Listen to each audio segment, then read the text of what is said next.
right, welcome to LiveFit with me, Stace Holland, the show where I help you find your fit and find your happy.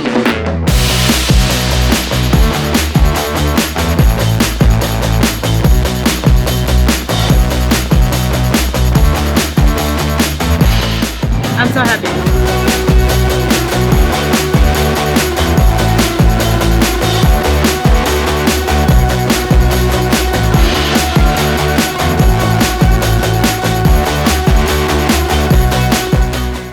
Sex. Does the word still make you blush?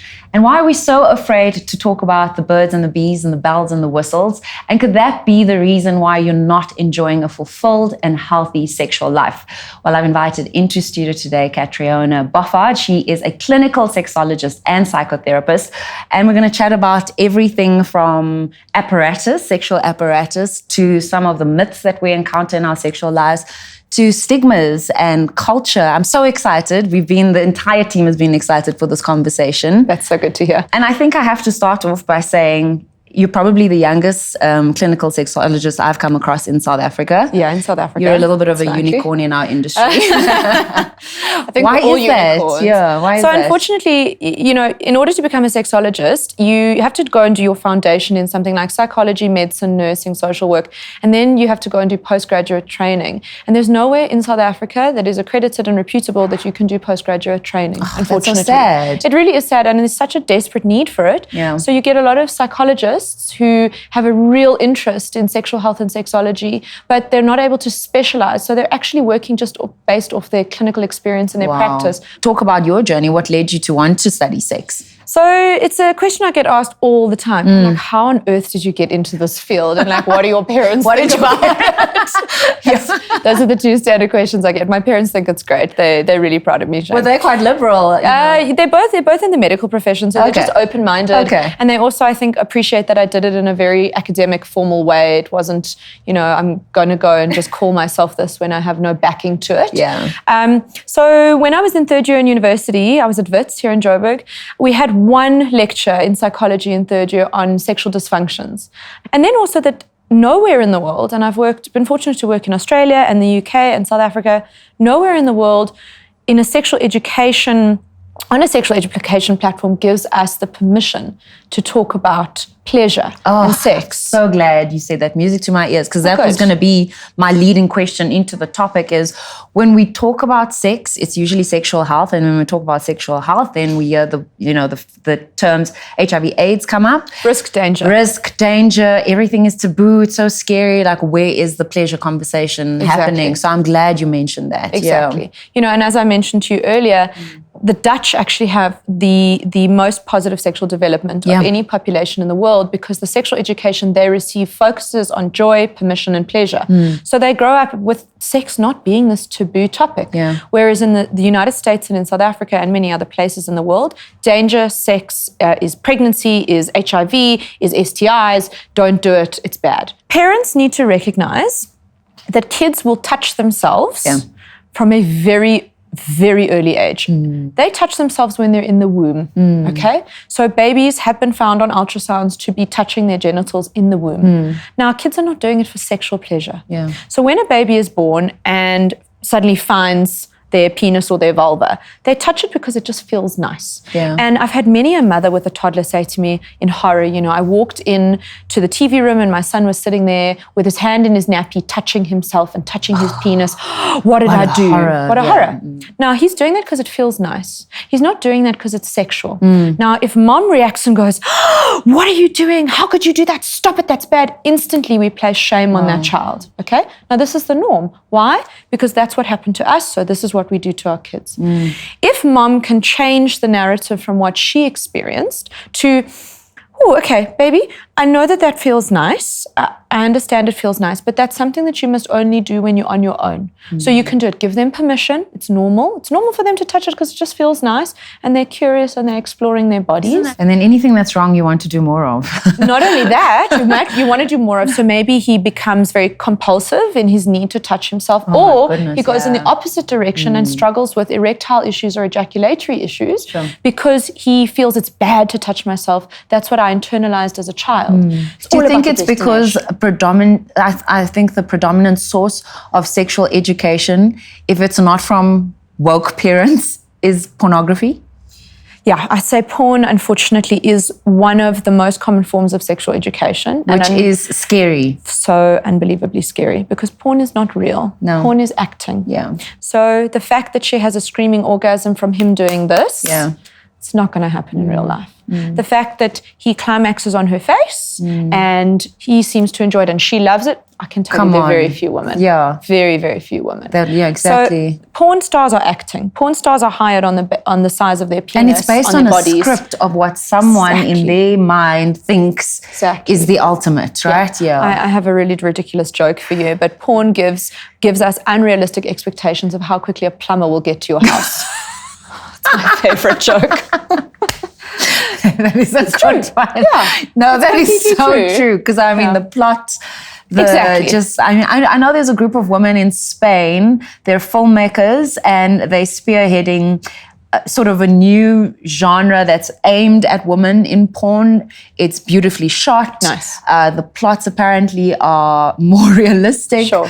There are real actors involved, and just the way the sexual scenes are shot are completely different. Yeah, I read about it. I haven't seen any of the stuff, but it would be interesting to see if that is a better educational experience for people. But again, how else are young men learning? And therefore, that's what men know. Okay, so if people are watching pornography and they're watching scripted pornography, looking for more realistic porn will help to change the narrative. Because often the expectation versus the reality are completely different. Yeah. Porn is the expectation, real life sex is the reality. They're worlds apart, completely worlds apart. Use Google to your benefit. Okay. Google, what is sex? Find the more medical, more academic sites. But then there are incredible educational sites that they can look at that will really give them a thorough, holistic education about sex. Porn should not be how you learn about sex. It shouldn't, but unfortunately it is. And so kids are seeing things they really shouldn't be seeing. They're learning things they really shouldn't be learning. And what's like the entry, what's the portal into what we normally don't talk about? Okay, so when we get to the part where we're like, okay, I'm having sex, whether it's once a day, twice a day, or once a week, thrice a week, who knows? And we'll go into some of the expectations there. Is BDSM first port of call, or is anal sex first port of call? What are people? What's that first dip in the ocean? Toys.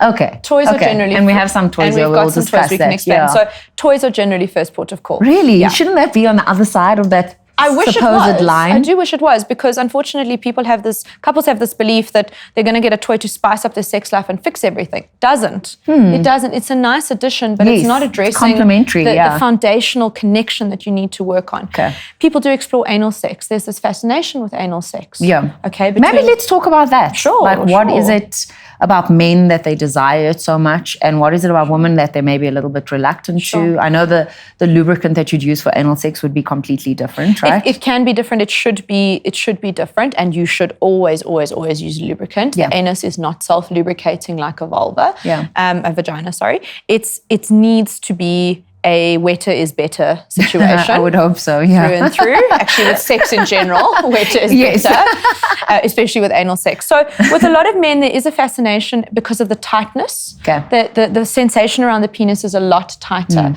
But also, if you talk to same-sex male couples, the prostate, which is the equivalent of what we would call the female G-spot, is a pleasure spot for men. And so that's inside the anus. It's actually not in the anus, but it's just behind the anus. Yeah. And so if that's being stimulated, it's extremely pleasurable. And for a lot of women, they say, actually, I prefer anal sex pleasure than I do vaginal sex pleasure. But there's a lot of taboo around it. People worry about mess, defecating, or their partner smelling or seeing something they don't want to see. Or the sensation. The sensation is a big one. And so people, can I use something as an example here? So let's say, and I'm going to use this because this is probably the average size of a South African male, okay? People think they just need to go into anal with this. Hell no. Yeah. That's not going to work. I'm running away. Please don't. Okay? Now, these are actually not for anal sex, but they could be used for anal sex, okay? They're not. They're for sexual pain, but you need to start with this. Now, this is generally the size of a finger. Okay. That is what you've got to start with. Yeah. Okay? My pinky finger. Size of a finger. Yeah. Okay? No long nails, Yeah. please. Okay? Or a little toy. Okay. And just get your partner used to the sensation. Do not go in with your penis. Please go in with something smaller. And then start with this, get your partner used to it, then maybe get a toy that's a little bit bigger, use lots of lubricant, and then move up. When it comes to toys, Yes. is cost a big factor? Is it, should you invest a little bit more because of the think you quality should. of the raw Always. materials used? Okay. If you are buying a cheap sex toy from China that was like 100 Rand at your local market, it's probably going to have some awful substances in it. Yeah. And please understand that the anal tissue and the vaginal tissue Very sensitive. Very, very sensitive. Yeah. So it's very dangerous to be using products Okay. like that. If you're investing in high quality products and you're looking after them with a sex toy cleaner or just with a non-fragrance soap or something like that, you're going to have them for life. Yeah. They really will last for life. Okay. Yeah. Okay. So for a woman with sexual pain, the number one reason is she's not lubricated enough. Mind and body aren't on board.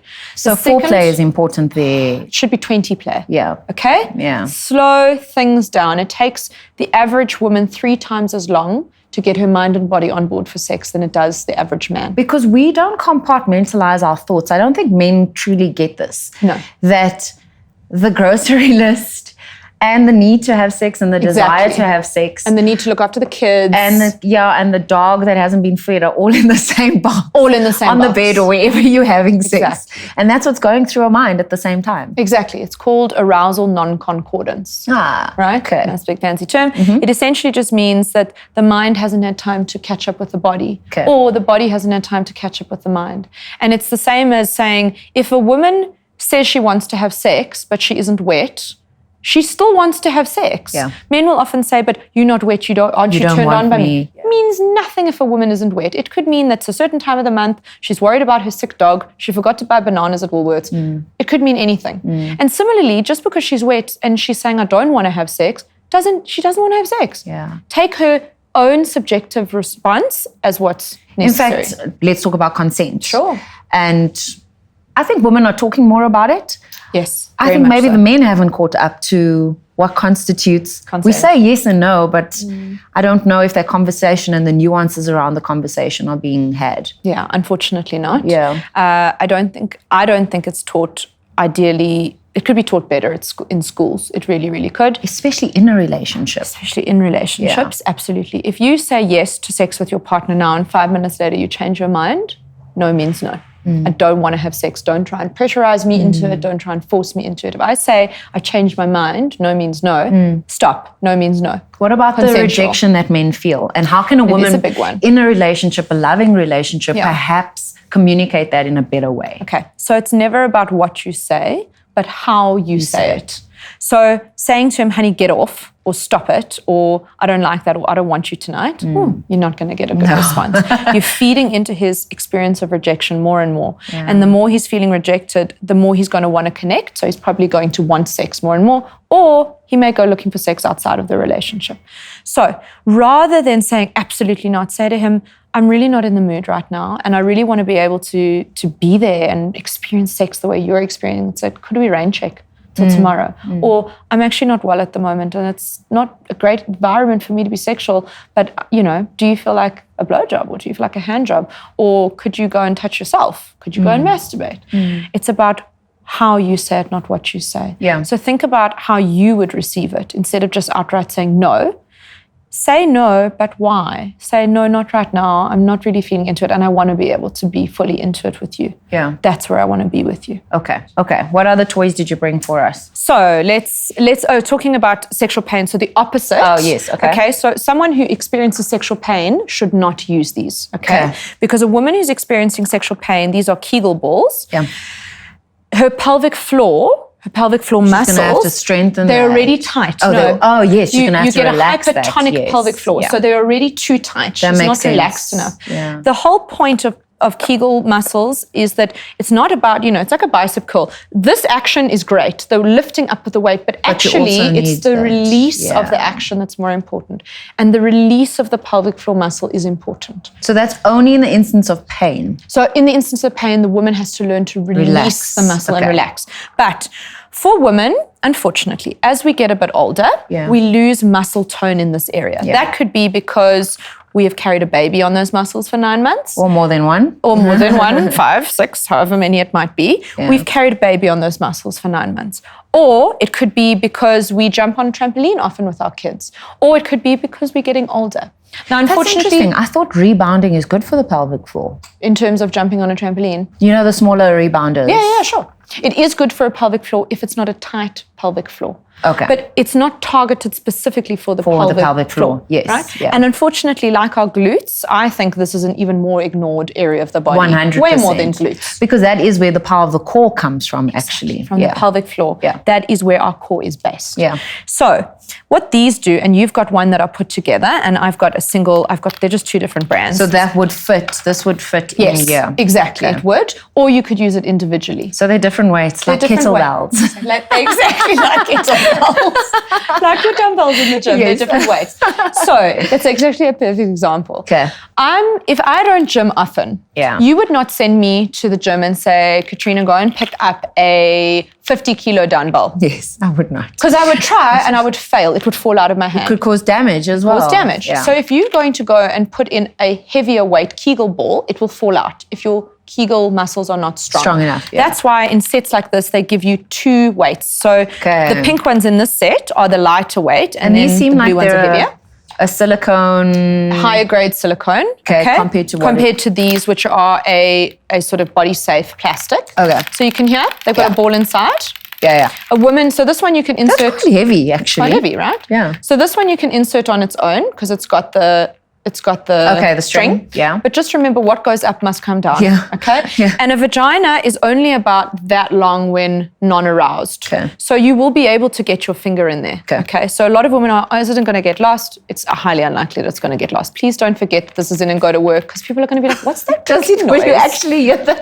What is that clicking noise? Yeah. So you would leave it in for 30 minutes. Please don't leave it in for longer. You would not do bicep curls for longer, 5 hours. Yeah, that's true. I have had women do this and then come to me to say, I can't sit down, it's so sore. I'm like, I'm not surprised. It would be like if you did squats for the whole day. Yeah. Your legs would be absolutely dead. Do you ever start like a shorter period? Do you start like maybe 10 minutes? Or Absolutely. Absolutely. Cool. Now, you don't need these. You can do Kegel exercises on your own to strengthen your pelvic floor. I'm doing them right now. I didn't want to say anything, but you just said the word and it made me think about it. So we want to do them for 3 reasons. The one is that as we get older, we lose muscle tone in that area. And so when we sneeze, when we cough, when we jump on a trampoline, we might urinate a little bit. This is your best weapon against incontinence. Yeah, absolutely. It was so awesome chatting to you. Awesome to chat to you. You got to come back onto the show. There's so much more that we need to discuss. So much to say. We can zero into one particular topic and then discuss it as well. But you are amazing. Thank you so much for talking about it in such a real manner as well. We have to, right? Yeah. This is how we change the way that we speak about it. Awesome. Look forward to having you back. Thank you, Stace.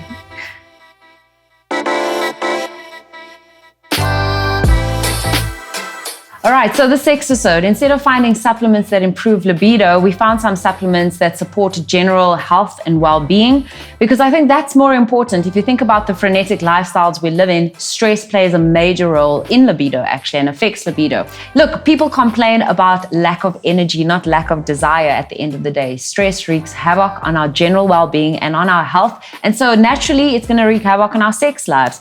So these are 2 supplements that are important for adrenal fatigue and fatigue in general. They're both in the energy and performance range that Salal sent over to us. One is energizing adaptogens. It neutralizes fatigue, enhances physical and mental performance as well. So obviously that makes sense.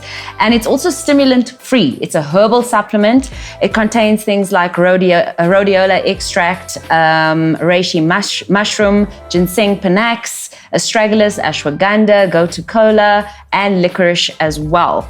And then the burnout supplement, which we have recommended before, is also for adrenal support, but it also reduces fatigue.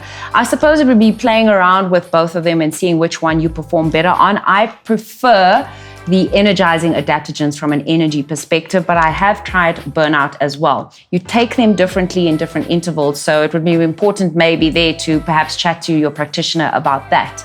Then on the women's front, to support sexual health, there's the hormone balance, and it's a natural HRT. So this is great for women who are struggling with menopausal symptoms, but also PMS symptoms as well. Obviously, you want to make sure that mentally you're in the mood.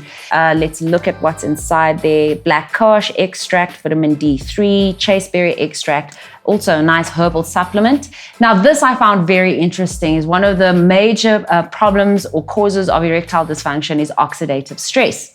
And a supplement that helps with that, and studies have shown that is particularly quite effective, is quercetin. And normally quercetin is recommended for gut health or even for post-exercise, so recovery when you're exercising. But it's a powerful antioxidant, it's a flavonoid. Quercetin is anti-inflammatory. This has got bromelain in it as well, which helps with absorption. And so that's been shown to improve sexual enhancement or sexual performance as well. So this is what we recommend to get you healthy, to get you energized, and at the end of the day, it's going to improve your libido.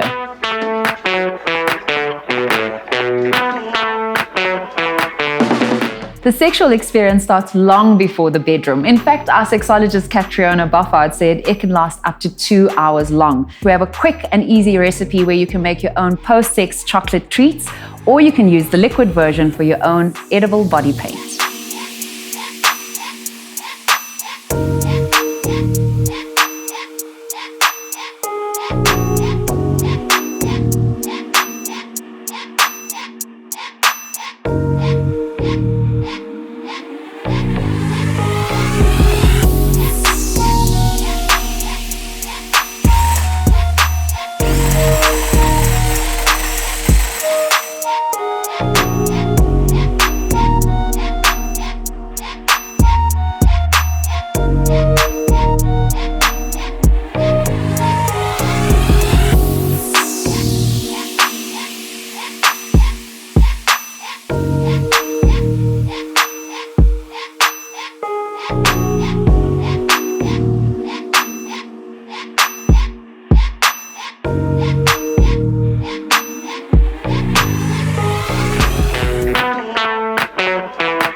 So if there's one form of movement that humans have been doing for centuries, it's having sex. In fact, it could be classified as an exercise in and of itself. It is movement. And if you go back to things like the Kama Sutra and you look at some of the moves and some of the techniques required, it requires flexibility, mobility, and even strength. So we thought about movement that we could include in the show in this particular episode. And yes, pole dancing, you see the poles behind me, comes to mind, and maybe even tantric massage comes to mind. And then I thought, I have a friend who would be perfect for this. His name is 𝗬𝗪𝗏, and he's a fitness specialist, but his personality is perfectly suited for what we're going to be discussing. And that is stretching techniques and stretching movements to improve your sexual experience. Because at the end of the day, the modern lifestyles that we're living mean that we're tight in our bodies. Our hip flexors are tight. We're losing mobility and we're losing flexibility. And it's impacting the bedroom experience, if you do it in the bedroom. You've got to take the stigma out of the bedroom as well. I know, that is true. I find every time I think of a link, I do say that. And yet sex needs to move beyond the bedroom for it to be fun. But one of the things that is hampering people's sexual experience is their inability to move beyond the bedroom. I think one of the biggest problems is that sex has a conservativeness behind it that not only restricts your ability and stamina, obviously another thing. Oh yes, that's another, endurance and stamina. It doesn't just affect the actual positions, it affects where you do it, how you do it, what you're doing with your body. And it doesn't matter that we're doing certain things. It doesn't have to be a conservative perspective. Yes, I love how you're using it. I don't know why I'm doing that. I think we get shy to do certain things, and I think one of the other things is, like we'll talk about it later, is there are ways in which we can prepare for sex with our partners, and it could lead to more sex, or it could just lead to preparation. Well, let's be honest, right? Why is there this sensual appeal related to something like pole dancing? For me, if I look at a woman pole dancing, it's her ability to move her body, the confidence she has in her body. You know, we take away the connotation. When I look at a woman doing pole sport, I'm just like, that for me is sexy. It's incredible that she can move her body that way. Well, I think interesting with the pole. So one of the reasons we're in the pole studio is because this is one of my best friend's studios, but she, and I've trained pole dancers in flexibility training for many, many years. So a lot of those women, when you walk onto that, when you see them compete, they're not necessarily in what one would classify as the ideal perfect body type. Yeah. But there's something about them that when they take their power and their strength, hopefully the better, more flexibility, the better. It just looks better. And you get them doing these strength things on a pole. It doesn't matter whether or not they're being skanky and wearing stripper heels,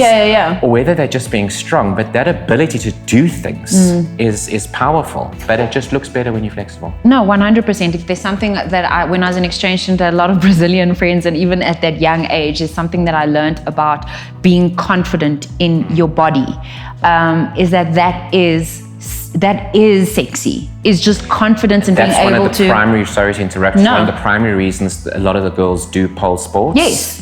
Is because it's that moment on stage, and you would be surprised. Would you think, well, I'm in my panties and my bra wearing heels, I'm not flexible, I'm not a stripper, but I feel powerful when I'm on the pole, let alone the fact that I'm on a stage in front of other people. Yeah. Yet they can't be that person in the bedroom with their partner. And that's where that inhibition becomes a problem. So the inhibition is something that needs to be tackled.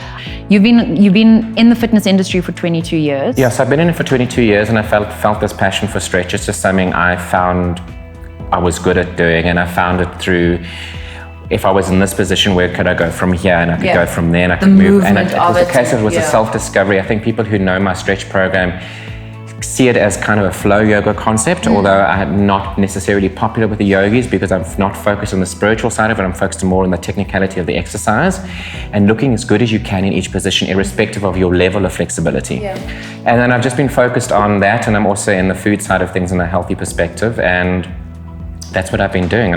How have you seen your work in the stretch space influence people's sex lives? Well, I haven't personally seen it. Yeah, we would hope so. I wasn't in the bedroom taking notes going, oh, we need to work on your back. Figuratively, not literally. I think it's a case of, I think people have told me things. That that they were so glad that because all of a sudden they could do something in the bedroom that they hadn't done before. Or the fact that I've gotten them to focus on their posture, whether or not it's in a sexual stretch position, just by focusing on their posture and focusing on how they hold themselves, that naturally they feel better about themselves when they are naked, irrespective of what's going on around here. That they're holding themselves, and then by having the ability and the mobility, they don't feel as tired in the act of sex because their joints don't have to work as hard to get into certain positions or stay there. So I think it's just a general overall experience about having the flexibility, the mobility, the stamina, and the strength to do certain things means they can enjoy the moment more than it feeling like an actual exercise class. Because I think at the end of the day, as much as we say exercise, sex is exercise, sex can be flipping hard work. It can be really hard work. Like a gym session. And if you have especially the younger couples that are going to go at it all night, they're going to be tired, and the next day they're not going to be able to walk. And I've had people actually come into class saying, no, I had sex last night. And I'm like, okay. So we have to stretch you. Yep. And then I had a client that I was stretching and something clicked. It's the funniest thing. She said, have you broken my cookie? And then messaged the next morning, no, cookie's intact.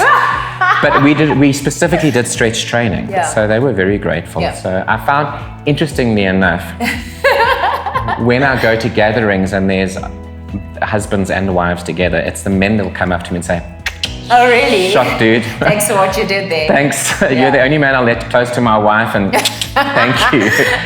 So for them, it's better. It's not even so much for the woman or whoever the partner is that has come for the stretch. Maybe there's some other more elaborate positions that we can show people of, well, not show them, but like show them. We're not here to have sex. Well, show them stretches. Stretches, yeah. That would lead to being able to do more elaborate moves in the bedroom. You know, what we would need to do is go through certain positions that you would have sex in. Okay. Now, bearing in mind, I'm a gay man, so I'm going to have to improvise. Warren is going to be like, you did what? With whom?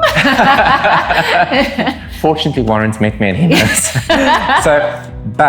And then how in that position you could actually increase your mobility on a general level. And I would do it clothed, well, you know, if it leads to more, then fine, but it's to how to actually get benefit out of that exercise. Yeah. Okay, cool.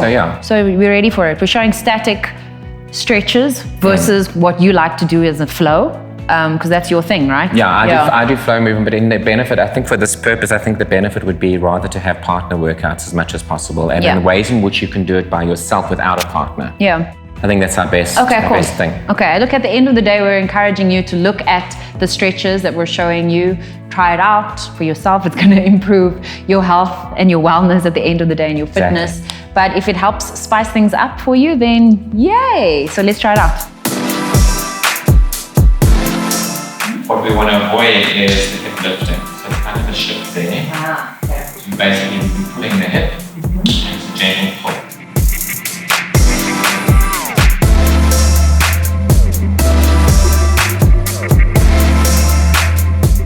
Push and relax. And push.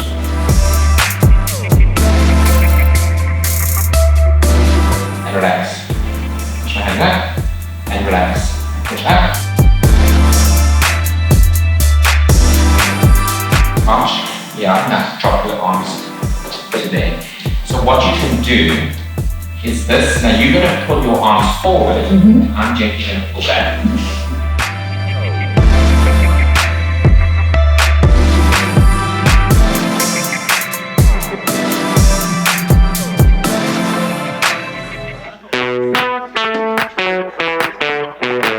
So let's go back to your kit. Going back to dilators, sorry. So women with sexual pain, they should be seeing me, a clinical sexologist, to work on the psychotherapeutic aspect of it. Very often for a woman with sexual pain, there's a history of trauma, sexual abuse, a rape. There are strict religious messages during her upbringing, or mom and dad or mom gave very strict messages around sex. And so, or even just fear of falling pregnant is one that I see.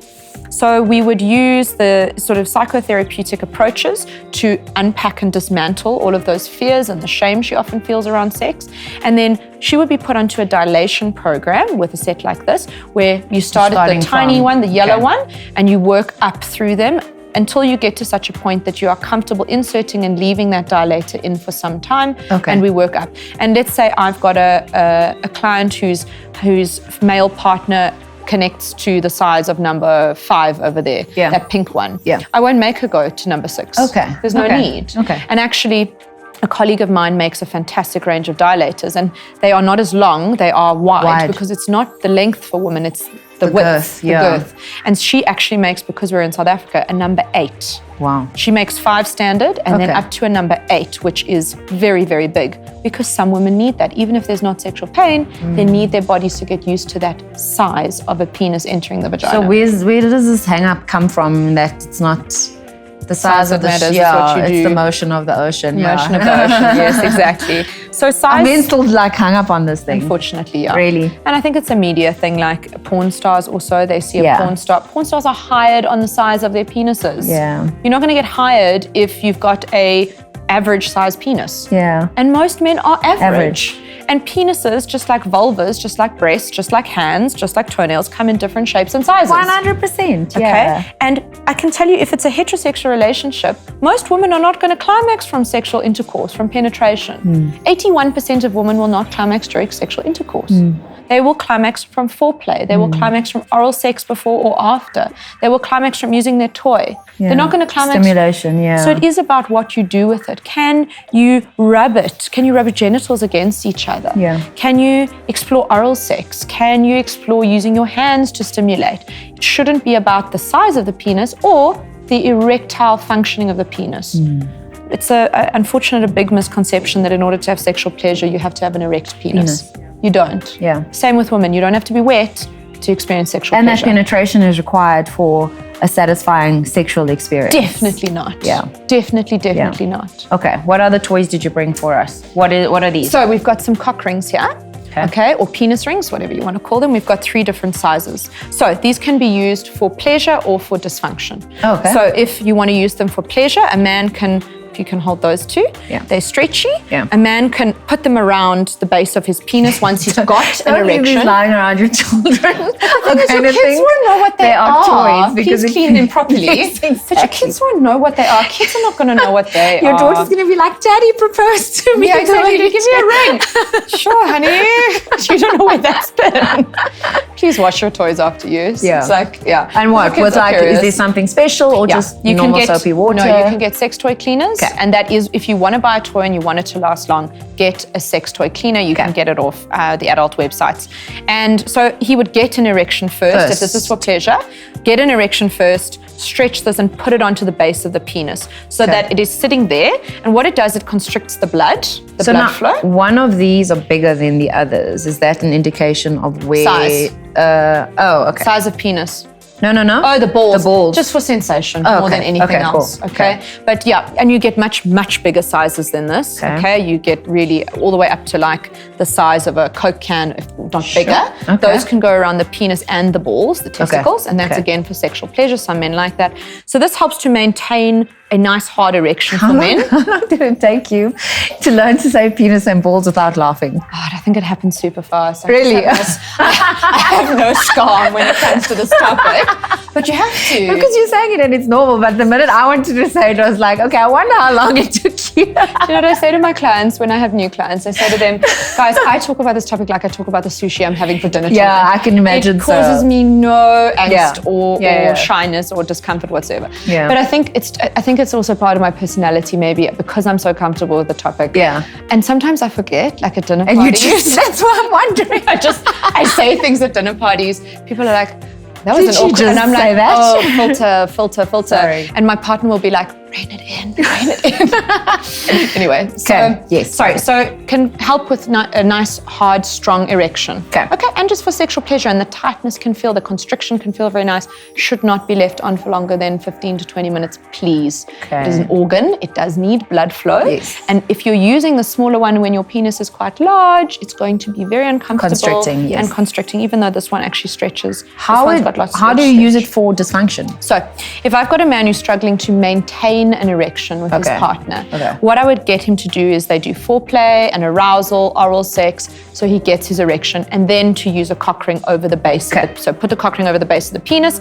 That will help to maintain the erection during penetration. Because unfortunately for a lot of men, they experience performance anxiety and then they lose the erection during a sexual intercourse. So it helps them to maintain the erection. So there's 2 more that we haven't 2 more, and these are more discussed. for pleasure. Well, a little bit of pain. Okay, so this is awesome as a little entry level, a little entry level toy for a couple to use if they've never explored toys Around before. those erogenous zones. Erogenous zones. Yeah. So if you take your sight away, you have to focus on your senses. You have to focus on what you hear. You have to focus on what you feel. This is a great thing to do, to explore, to build anticipation, to build arousal, to really tease and explore with one another. This little tickler is a great entry-level toy. You know, people say to me, we've never used a sex toy, where do we start? Please do not go and buy butt plugs and double-sided dildos. Whoa, bring it back. Grade 1. That's grade 1. So start with a bullet vibrator or start with a tickler. Okay. Then this is also a really nice little add-on. Okay. So again, we've got the tickler. Okay. So you can, and I'm going to do this to you. Not sore, hey? No, not at all. Not sore in the slightest. Don't hit like your mom used to. It was more like That's a cultural thing. Yeah, I don't know if your mom gave you a She didn't. So maybe I'm not versed in that. Grandparents, Maybe I shouldn't be doing this with my clients, playing the mommy role. Or maybe have that discussion beforehand. It might bring up memories that you don't want. Very, very valid point. I'm taking that back to my practice today. That's very funny. Okay, compose ourselves. Yeah, So you can also use this to tickle lovely. your partner, Yeah. but really explore your partner's body. And you know, you spoke about the 7 to 13 minutes. Yeah. The other time Is this? use something like this. Tickle the face, tickle the breast, tickle the nipples, the toes, the feet. really make it slow and sexy and sensual. And it doesn't have to be like, you know, it makes me think like I'm quite a playful person. I laugh a lot. Like if that is what is the result of this experience, then that's fine. It doesn't need to be like, oh, I put on my sensual face and it's got to stay there the entire time. You don't. You can also say, like, you know, oh, that's a bit ticklish. Yeah, it is ticklish. It's not sexy. It's ticklish. Yeah. And I think that's important for partners to say. I mean, I remember working with one couple where he looked at this and he said, I can do this, but I can't do that to her. He's like, I can't do that to her. Yeah. I can't cause her pain like that. That's just not. And she was like, but I want you to. He's like, I can't do that to you. I'm sorry. Like, it pushes my boundaries and I feel so bad about hurting you. She says, you're not hurting me. He goes, I just can't. Could we find a compromise? So we did. Nice, we used hands instead and we used the tickler and it worked really, really nicely for them. They found a compromise. I mean, what is this made? Is it also like a little rubberized thread, Yeah, it's quite nice. So it doesn't hurt and it's a little bit of fun. Yeah. And I think, easy to clean as well. Yeah, easy to clean. I think the most important thing when it comes to sex is fun. Yeah. People are supposed to let go. They're supposed to have fun. They're supposed to enjoy themselves. Yes, it can't always be bells and whistles and swinging from the chandeliers. The reality is we don't really have time for that. But when we do have time, and can we make a little bit of time? I was just going to say. Make it fun. Prioritize your sexual relationship and make it fun. Yeah. And talking about fun, it doesn't need to only... Sex doesn't need to take place in the bedroom. It doesn't need to start when you both decide, okay, are you ready to have sex? I'm ready, let's go, you know? It doesn't. It's throughout the day, it's throughout the week. If you're traveling, you know, messages. I mean, what do you encourage your clients to do? So I encourage my clients to start foreplay the moment that their sexual experience has finished. Okay. So the moment that sex finishes, foreplay starts. So if that's cuddling, that's foreplay. If he sends her or he sends him a message after they leave in the morning, I miss you already, that's foreplay. Him making her a cup of tea in bed is foreplay. It's appreciation because we also connect on that level. Yeah. All of that is foreplay. Sexting is foreplay. Just sending your partner a message to say, you look really great this morning. Yeah. That's foreplay. Yeah. You know, cooking a dinner for your partner and say, let's just spend some quality time together after the kids have gone to bed. Having a shower together can be foreplay. Yeah. You can make tiny little day-to-day changes that enhance the arousal and desire between the two of you. You know, talking about 𝗟𝗓𝗘 again, she's got an amazing app. It's Tinder for fantasies. So it's called X Confessions. You go onto the app and let's say you and I are partners, you go onto your app, I go onto my app, and we swipe right on fantasies we like. I love that. And we swipe left on fantasies we don't like. And when we get a match, it tells us. And then you obviously... And then we can discuss it and we can explore it and we can role play it if we want. Or we just know, oh, you like that, do you? That's interesting. Yeah, and you learn more about each other as well. Without having sometimes for couples to have this conversation they find so awkward. Yes. That is foreplay. Yeah. So all these tiny little things and that that's you can what do during actually, the when you day. find that people make these excuses or libido is low or the headspace isn't there, it's because we're not doing these things. Right. It's not about the actual act itself. It's about that lead up to it and feeling that my partner gets me. And they make sure that, you know, we understand, he understands me, I understand him. And then there's that reciprocation and mutually beneficial environment that's created as well. Exactly. So you touched on sexting, and I think we're seeing the ugly side of sexting nowadays with pictures being released and revenge porn and things like that. Big problem. Maybe then couples are reluctant to do that, and yet it's something that it's a tool, you know, and it's how we operate. We are in a digital era. We absolutely are. What are you, I mean, obviously the advice is to be careful about where you're storing the pictures. Yes, or maybe delete them immediately. Never include your face. But people need to be honest about the fact that they're doing it. Everybody's doing it. Everyone is doing it. And unfortunately, some people have different intentions of what they do with it. Yeah, absolutely. Yeah. But we live in a digital age. We live in a visual age. Yes. People are visual nowadays. They want to see, you know. Seeing stimulates imagination, stimulates arousal, stimulates desire. So if you're sexting and you're doing it between partners, you're needing to trust your partner. Yeah. Now, unfortunately, even with trusting your partner, they could turn against you if things go bad in a relationship. You can't control for that, unfortunately. Yeah. You can control for things like, please don't send your head in a shot to somebody you've just started, you know, vibing with. Please don't do that. You know, send non-identifying parts of your body, sexy things, but if you want to be sexual in that way, but just be aware of what it is you're saying. The dangers involved. If you're having an affair, sending things over text message can get you in big trouble. Yeah. Big trouble. The amount of of people who find out about extramarital affairs and cheating on phones. It's the most common way for people to find out. Wow. And it's the most common way for those who suspect the other of cheating to search for evidence. Yes. So, you know, I'm not condoning extramarital affairs, but you have to be aware of what you're sending to each other all the time.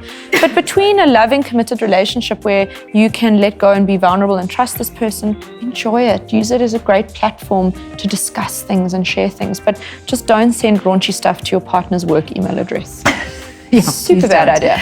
Yeah. Super bad idea. I think maybe people are also not honest about the fact that it is intriguing and it is something that they want to do.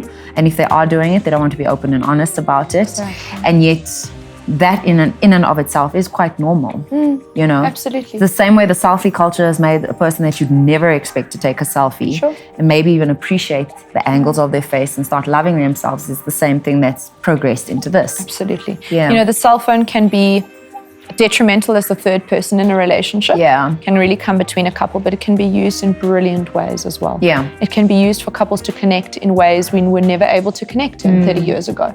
For me to, when I'm on my travels, to be able to send my partner a message, you know, a sexy message, or even just say like, I wish you were here, I miss you so much, makes him feel wanted, makes him feel appreciated, that I'm thinking about him.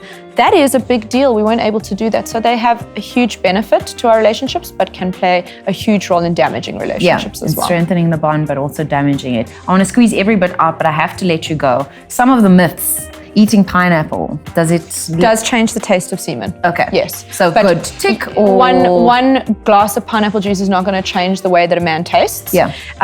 Eating pineapple consistently can change the taste of his semen because of the acidity levels in it. So you see, a man who smokes, he's going to taste very, very different from a man who eats his 5 fruits and vegetables a day.